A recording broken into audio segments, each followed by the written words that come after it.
यानी खेसारी लाल यादव यदमुल्ला हैं, अभी भी आप कायम हैं। वो 100% यदमुल्ला है। दिनेश लाल यादव ने जब से खेसारी लाल यादव को यदमुल्ला बोला है, खेसारी लाल यादव हर जगह उसका जिक्र कर ही रहे हैं और एक जिक्र और ज्यादा कर रहे हैं रवि किशन वाले मामले में कि तुम लोग अगर यहाँ पे जलोगे गोरखपुर में तो सीधे स्वर्ग में जाओगे। जो कहते हैं यहाँ शमशान में जलोगे तो सीधा स्वर्ग जाओगे, ये सारी चीज को लेकर इसको बहुत लोग लेकर के मीम बनाए हैं। खैर कोई बात नहीं है, अपना परसेप्शन है, आदमी क्या बोलेगा नहीं बोलेगा ये चीजें वास्तव में समझ में नहीं आती वहां पर।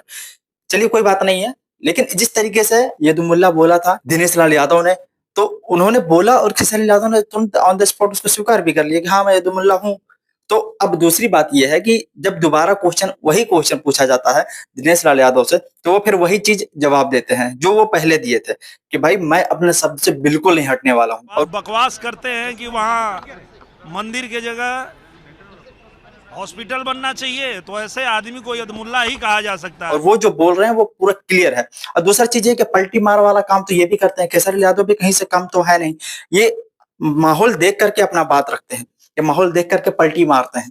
जब कोई सामने खड़ा हो तो अलग बात करेंगे, पीछे अलग बात करेंगे। सामने इनको सॉरी बोलने वाली जो आदत है वो गई नहीं है। वो जाके बोलता हूँ सॉरी भैया, अगर मेरे बातों से हट हुआ है या मैंने कुछ आपके विचारधारा से अलग है तो उसके लिए सॉरी। ये जानता है कि भाई मार्केटिंग जिस तरीके से हमें करना होता है, जिस तरीके से हमारा नाम ब्रांड बनाना होता है, वो सारी चीजें हम कर लेते हैं। आपको नहीं लग रहा है जी पूरा एनडीए हिला हुआ है एक खेसारी से? आप बताइए, आपको नहीं लग रहा है? हम क्या जान रहे हैं। इनको एक बार था कि पूरा एनडीओ खिला के रखे हैं। किससे कंट्रोवर्सी हुआ इनका?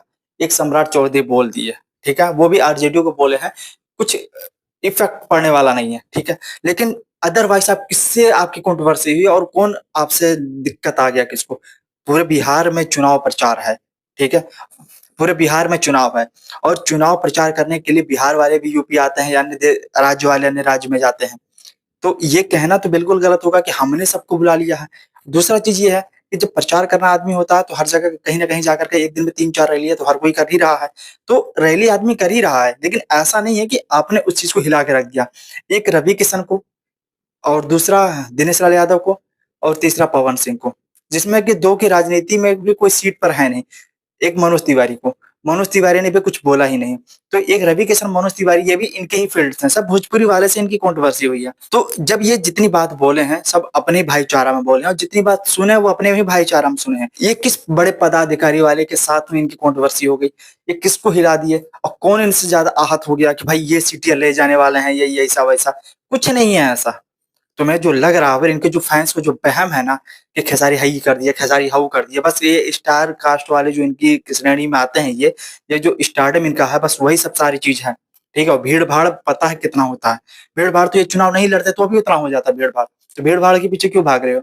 चुनाव में इतना जब भीड़ भाड़ है तो तुम वोटर मान रहे हो, और बिना वैसे आते हैं, अगर दूसरे के प्रचार में आते हो तो भी इतनी भीड़ हो जाती है, तो क्या कहते हैं ये भी वोटर है। इनका इतिहास रहा है कि जहां जहां ये प्रचार करने गए हैं वहां 80% हरवा करके ही आए हैं।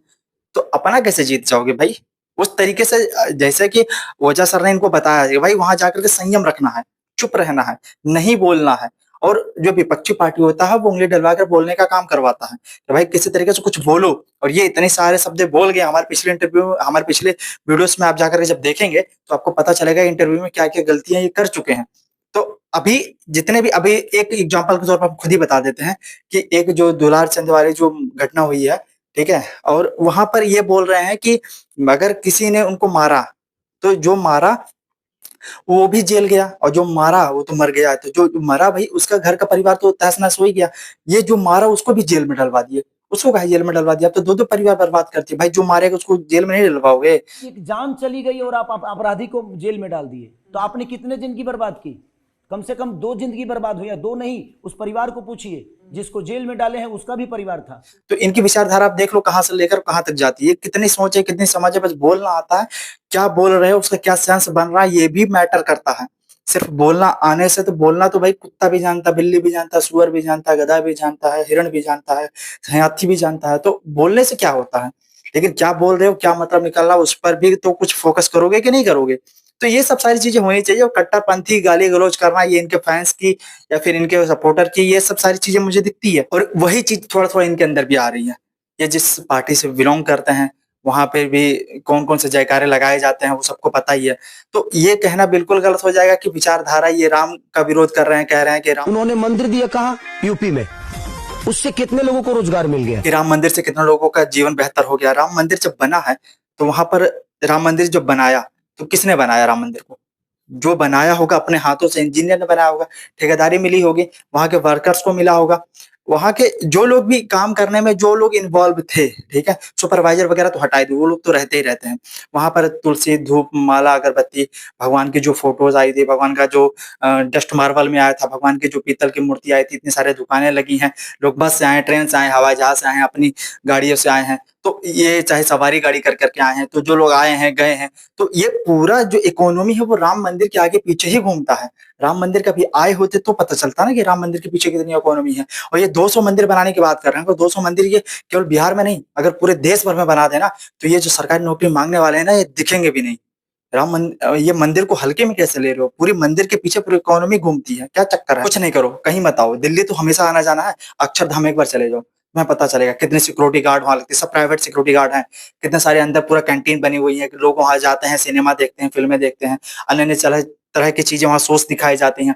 वहां पर देखो पूरी इकोनॉमी कितनी घूमती है, बाहर निकलोगे कितने टैक्सी गाड़ियां वहां पर लोग आते जाते हैं, और वहां पर हजारों की संख्या में लोग आते हैं, और इतनी सारी चीजें वहां पर पूरा, मतलब कहीं भी आप सरकारी नौकरी क्यों करना भाई?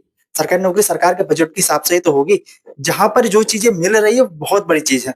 ये जिस तरीके से बनारस वाली बात कर रहे हैं कि काशी मंदिर वाली, वहां पर भी आप जाकर देख लो। अयोध्या की तो बात ही मत करो, ये तो आपकी सोच से बहुत ज्यादा ऊपर है, एक बार आकर के देख लो तो समझ में आएगा। ये जितनी फिल्मों से कमाते हैं ना, अगर यहाँ हनुमानगढ़ी या कनक भवन या राम जन्मभूमि, ये मंदिर के पास अगर कटोरा लेके बैठ जाए ना तो उससे ज्यादा कमा लेंगे।